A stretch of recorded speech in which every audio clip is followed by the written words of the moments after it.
The Supreme Court says Coach Joe Kennedy can say a quiet prayer on the 50 after a football game. We are just days away. Will the school finally let him pray again? Hi, I'm Stuart Shepard, and this is First Liberty Live. We're coming to you live from our headquarters in Texas this week, but next week on Friday, we'll have a very special episode coming to you live from Bremerton, Washington. We'll talk with Joe Kennedy as he's preparing for next Friday night's game with the Bremerton Knights. And after the game, all expectations are, and we're looking forward to it, that he will walk to the middle of the field and take the knee that took him on a ride all the way to the U.S. Supreme Court twice, and we're going to talk about some of that today. Our attorney, Hiram Sasser, has been alongside Coach Joe since he got fired.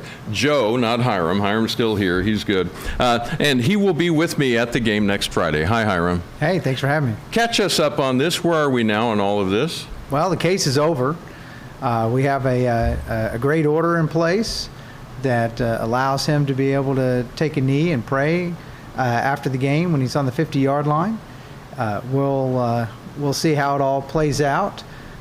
Hopefully, he'll be able to do that, and everybody will be able to feel good about it and go home and just keep doing that every game. There is a lot of media attention on this case, and we expect a lot of people to show up next Friday night along with us. We're wanting everything to go as smoothly as possible to the point that we even offered to pay for extra security for the school. Tell us about that. Yeah, I mean, I was concerned that, there may be a lot of people who arrive at this game, maybe people who get a little excited about the fact that Coach is able to take a knee and pray for the first time in 8 seasons. But we don't want that. We want everybody to respect the rules of the school district. They don't want anybody on the field after the games.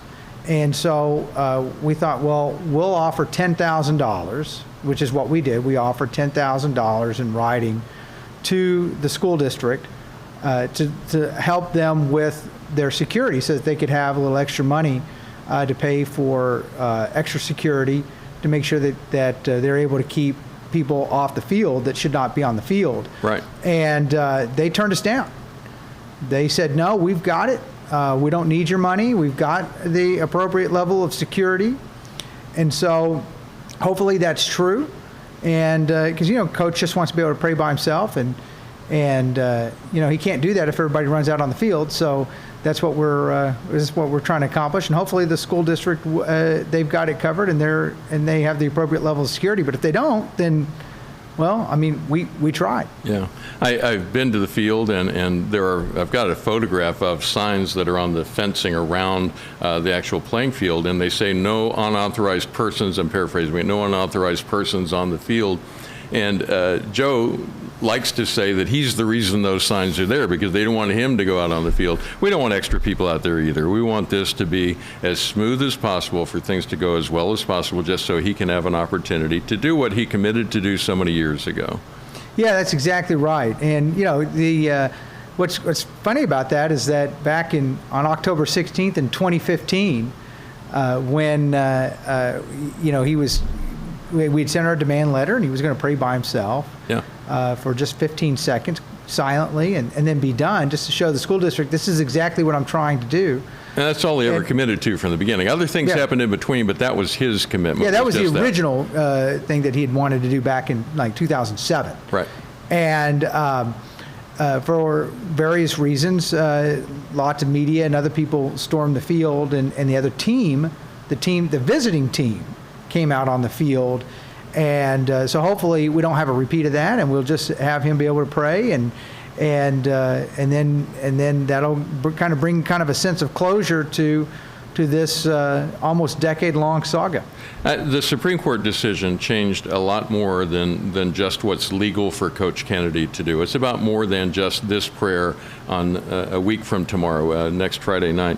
It changed the whole legal landscape. Our victory for Joe Kennedy changed the entire legal landscape for the public expression of faith, especially for public employees. Just in the last few days, we had an opportunity. We heard about a school that sent out a letter giving directions on student-led prayer, and they were wrong. Tell us what they did and how we got that turned around. Yeah, it was in Pennsylvania, the West Shore School District. They had a couple of athletic directors that sent out a memo that said that student-initiated prayers are illegal. No, you know, I'm not an attorney, but even I know that. I mean, yeah, I mean that has never been the law, and there's been lots of Supreme Court cases that go back decades and decades that say what they said was wrong. Yeah. So you don't even have to have the Coach Kennedy case to know that they were wrong before Coach Kennedy, but now, especially after the Coach Kennedy case, it's ridiculous. But I don't think they meant any harm. In other words, I just think they think that's what the law is. They thought that's what the law was. So they thought they were doing the right thing under the law, because there has been this chilling effect because there's so many groups out there on the other side of these issues that are trying to silence expressions of faith, that they've convinced a lot of people that that's what the law says, and they're not right about it. They're completely wrong. No, that's exactly right. And so we sent them a demand letter. And of course, their lawyer said, well, never mind. Wait a minute, we'll get all this corrected. Yeah. And there's a lot. We can win the case, we can win the right at the courthouse, but there's a huge knowledge gap in America between what people understand the law is and what the law is. And the law allows so much freedom, especially freedom for people to be able to pray. Public employees, kids in school, they can pray, they can gather for communal prayer. There's a lot of freedom that the students can do. There's a lot of things that teachers can do together amongst themselves. Yeah. And so, but there's so much of a lack of knowledge about what their rights are.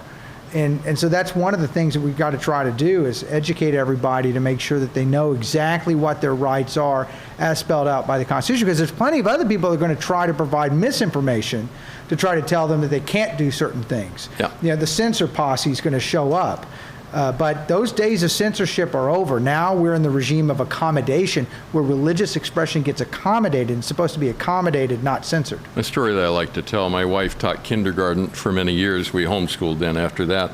But while she was teaching kindergarten in a public school, it's the beginning of the school year and it's snack time, and all the little kids are at their little tables and they all break out their little snacks. And at one of the tables, the little boy says, "Is anybody going to pray for this?" And he looks around and then he says, "Okay, let's all hold hands." And he grabs hands with all the other kids and says a prayer over the snack. My wife, because she's married to me, knows perfectly legal, right? That's right. That's right. They're just kids. And the kids can communicate with each other, and they're not the government. So the Establishment Clause, whatever it stands for, it certainly doesn't stand for the fact that private citizens should be restricted. And those are just kids. And so the kids can communicate amongst themselves and they can pray all they want. First Liberty had a case years ago with a little girl that was told the opposite. I mean, she wanted to pray over a lunch and was told to stop. Yeah, it's really unfortunate. What's really unfortunate are seeing all these school district lawyer groups, on their little message boards and in their blogs complaining about the Coach Kennedy case. And I'm like, well, I always thought that your mission was simply to tell the school administrators what the law is, and you would be indifferent as to what the law is. You're just simply going to make sure your employees are following the law. But what we're finding out by the school district's lawyers' negative reactions across the country is that a lot of school districts' lawyers got into that field because they're liberals. And they liked enforcing the censorship. They enjoyed it, and they used that to advance their own ideological preference.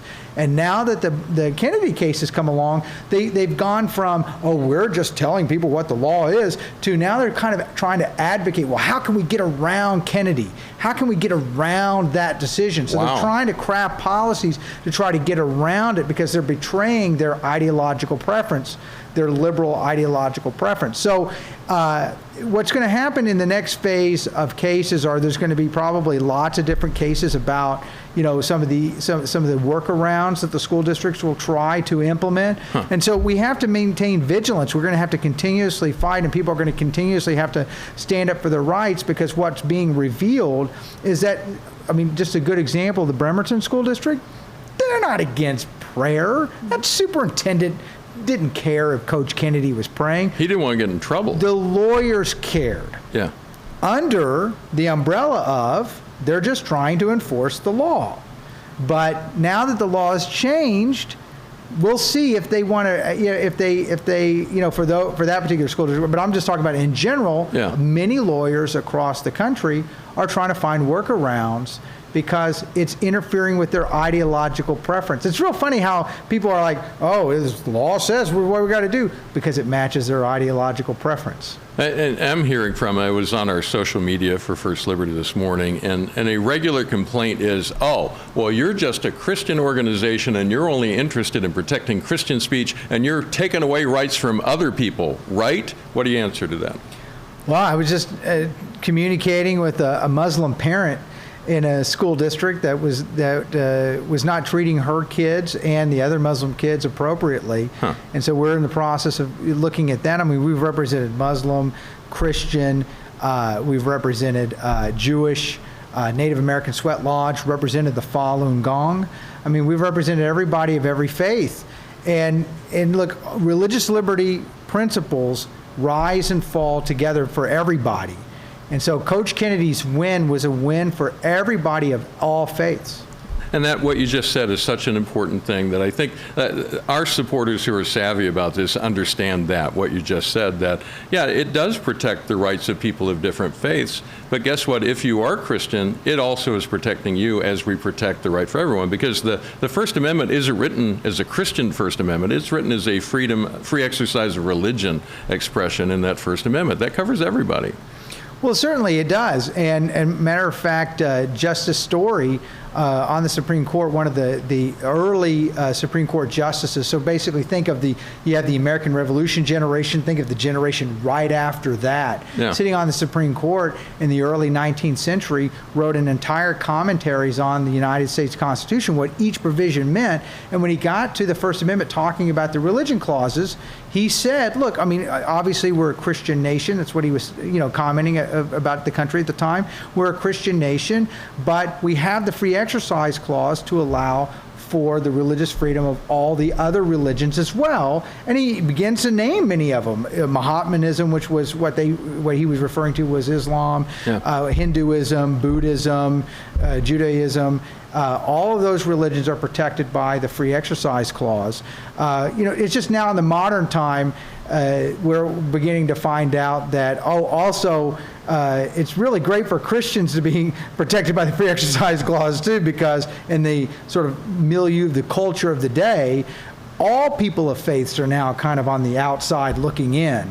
And we're facing the headwinds of a culture that has essentially rejected religion as such. And as a result of that, we're all kind of huddled together under the free exercise clause fighting for our rights. We're going to talk about our campaign here in a moment to take a knee with Coach Kennedy. We're talking figuratively, wherever you are. You don't have to go on the field in Bremerton. In fact, we don't want you to do that. We want you to take a knee where you are, wherever you happen to be.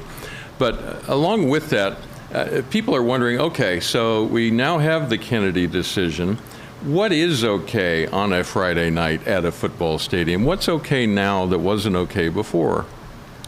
Well, what's okay now is that if a coach wants to take a knee and pray for themselves, whether it's when a player gets hurt, whether it's because there's a particular tragedy, or because the coach just wants to do that as part of their religious expression, they're certainly free to do that on the field. I mean, teachers are free to be able to pray while at school, even if someone can see them and knows what they're doing. So, for example, a teacher at lunch saying grace over a meal. Exactly. Don't worry about it. You're covered. That's exactly right. And also there are lots of different religions that have various clothing elements that they're required to wear according to their faith. Well, all of those things are going to be on the table for all the teachers and the government employees and the coaches. So whether it's a cross necklace, whether it's something, some sort of head covering, whatever it may be, all of that's going to be covered by the Kennedy case as well. As this was being fought out, the school offered multiple ways that Joe Kennedy could still pray if he would go up in the press box, if he would go up the hill, up these long steps, up to a janitor's closet, basically up on the hill. They said, you can pray, but you have to hide it. What this decision says is, you don't have to hide. You're not going to break anything because you're praying where people can see you. Is that right? Yeah, that's exactly right. I mean, all the accommodations they'd previously offered were, go away, go into the press box, or go to the locker room to go hide. Yeah. You don't have to do that anymore. You can pray where you are. If you have a legal right to be where you are located, then you can take a knee and pray for 15 seconds by yourself. All right. We're encouraging people to take a knee in support of Joe Kennedy on September 1st. We're calling it the First Freedom Challenge. You'll hear us talk about taking a knee with Coach Kennedy. Tell us about that. What are we asking people to do, and how can they learn more? Well, I think what we're asking people to do is to actually, at whatever games you're at across the country, to take a knee at that location and pray, if you feel led to, in the same manner, and take advantage of the rights and freedoms that Coach Kennedy fought for all of us to be able to have. Coach Kennedy was the first one to hit the beach, but we have millions of Americans now who have that right to be able to take a knee and pray after a football game, and we think everybody should, who feels led to, take advantage of that opportunity and do that. Not join Coach on the field in Bremerton. I'm talking about people who may be, whether they're in Florida, Maine, wherever Texas, wherever you are. Yeah. We get criticized because people write and they try to quote scripture at us, which I always find humorous, but they say, Jesus said you should pray in your closet, so you shouldn't be out there. And I always like to point out where there's also that scripture about if you're going to light a candle, you don't put it under a bushel basket. You put it on a candle stand to where it can light the whole house. You don't do it pridefully, but you don't hide it either. You're out there where people can see. And an important part of this campaign for Take a Knee with Coach Kennedy is we're asking people to take a photo, take a video. And we're not asking you to blow trumpets and announce that you're praying. It's not that. It's just we want to show people, we want to show the nation that we are a nation that believes in God and that takes a knee in prayer, because that's who we are and it's what we do. I've never understood the atheist argument of I don't believe in God or Jesus, but let me quote scripture. But also you're doing it wrong. Like I've never quite understood what that's all about. They're suddenly fans if it works to their agenda. But I think what we're saying is that we're a nation that's filled with a lot of people of faith. We have a lot of varieties of faiths, but we have millions of people who will feel led to take a knee and pray with Coach, or to pray for themselves in their whatever purposes, and they have a right to do that, and we can't be shy about that. We have to exercise our rights. The rights mean nothing. Supreme Court cases mean nothing. They don't mean anything if people are not actually exercising their rights. Then it's just on dusty paper that nobody reads. But where real freedom comes from is everybody acting and taking advantage of the rights and freedoms that they have and exercising those freedoms to their fullest. If you don't exercise, you don't get the muscle. Well, that's what they say. Yeah. If you want to learn more about this, if you're watching this and thinking, okay, where do I find out the details? Go to, it's a website we have called Restoring Faith in America. So the website is rfia.org. So it's rfia.org. And on there you can find out the details about when and what to do, and hashtags they can use if you do take a photo, just to share with people, hey, this is America. And we believe that prayer is something healthy and good, and it's okay to share that with other people and let them know that you're a person of faith. Not boastfully, not pridefully, but just to say, this is who I am. This is part of my life as a person. Hiram, anything else you'd like to share before I let you go? Well, I'm hoping that Bremerton wins the game.